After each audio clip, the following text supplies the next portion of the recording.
साथियों नमस्कार।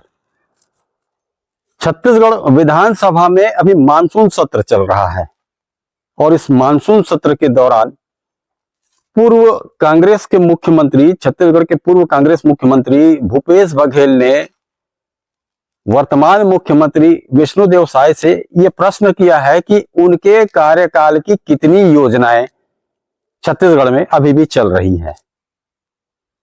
उन्होंने जो भी जानकारी दी होगी, लेकिन पूर्व कांग्रेस सरकार के कार्यकाल में एक योजना जो है बहुत ही तेजी से चली थी और बहुत उसमें भ्रष्टाचार भी हुआ था। वो योजना थी मुख्यमंत्री स्कूल जतन योजना। इस वक्त मैं गरियाबंद जिले के मैनपुर विकास खंड के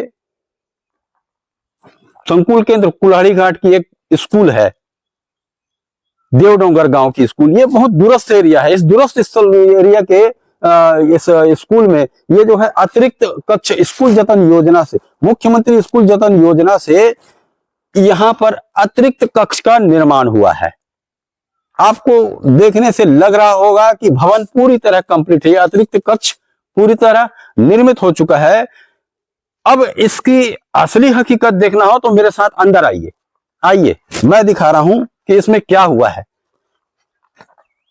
बताया जा रहा है कि ठेकेदार के द्वारा पूरा पैसा निकाल लिया गया है और निकालने के बाद इसके अंदर की हालत देखिए। अंदर में कहीं भी प्लास्टर नहीं हुआ है, खिड़कियां ऐसी खुली पड़ी है, ग्रिल नहीं लगे हैं, कुछ भी नहीं हुआ है। और इसका जो है राशि निकालने की बात सामने आती है। अभी विभागीय जानकारी के अनुसार जो है स्कूल जतन योजना ठप पड़ी हुई है। गरियाबंद जिले में स्कूल जतन योजना में बहुत ही भ्रष्टाचार हुआ। आरईएस विभाग और ट्राइबल विभाग के द्वारा स्कूल जतन योजना के तहत निर्माण कार्य कराए गए हैं, लेकिन स्कूलों की हालत आज भी खराब है। महोदय, गरियाबंद जिले में स्कूल जतन योजना में आज की क्या स्थिति है? कितने स्कूल का रिपेयरिंग हुआ है, कितने निर्माण है, कितना निर्माण हो चुका है, इसके बारे में कुछ आप बताएंगे क्या?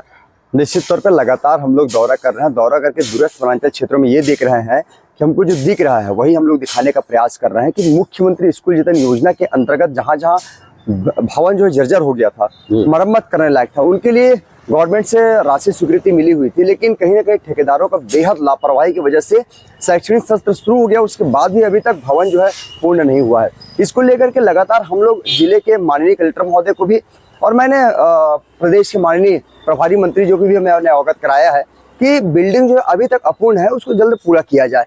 यहाँ ठेकेदार द्वारा ये लापरवाही देखने को मिल रही है। कई जगह तो ये स्थिति हो गया है माननीय पत्रकार महोदय कि आप देखेंगे सामने को सिर्फ रंगाई पुताई कर दिया गया, अंदर आप देखेंगे, अगल बगल देखेंगे, ऊपर देखेंगे, इतना स्थिति दयनीय है कि मैं क्या बताऊं। मैं इसको लेकर के मैंने 4-5 दिन पहले कलेक्टर साहब को अवगत कराया है कि कहीं ना कहीं ठेकेदार जो है बहुत ज्यादा लापरवाही किया है। ऐसे लापरवाह ठेकेदार के विरुद्ध कड़ी से कड़ी कार्रवाई होनी चाहिए। आपको क्या लग रहा है ये लापरवाही सिर्फ ठेकेदारों की है?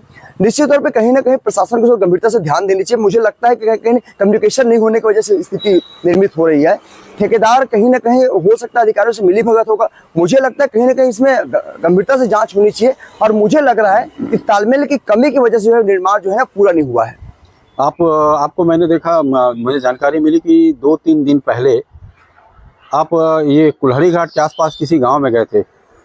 वहाँ स्कूल की क्या स्थिति है? बिल्कुल, मैं गया था, देवडोंगर गया था, उसके बाद मैंने चलकीपारा गया हुआ था, फिर मैं लगा गरीबा गया था, फिर मैं ये जयंती नगर गया था। मतलब लगातार मैं दौरा कर रहा हूँ, दूरस्थ वनांचल क्षेत्रों का लगातार मैं दौरा कर रहा हूँ। वहाँ की स्थिति देख रहा हूँ तो वाकई में जो गाँव वाले बता रहे हैं कि हमारे बच्चे जो है कोई गोदाम में बैठ रहा है, कोई गाय के कोठे में बैठ रहा है, कोई स्कूल भवन नहीं है तो कोई नाके में बैठ रहा है। मतलब स्थिति इतना ज्यादा दयनीय पत्रकार महोदय मैं क्या बताऊं। मैंने तुरंत ही वहीं स्पॉट पे ही माननीय कलेक्टर महोदय को फोटो भी भेजा कि देखिए सर ये स्थिति है, आप जब तक इसको ठीक नहीं करेंगे तो कैसे हम कह सकते हैं कि शिक्षा व्यवस्था में सुधार हो रही है।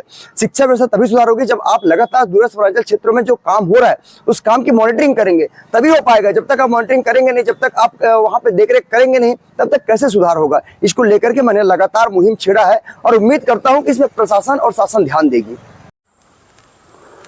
गरियाबंद से मैं किरीट ठक्कर।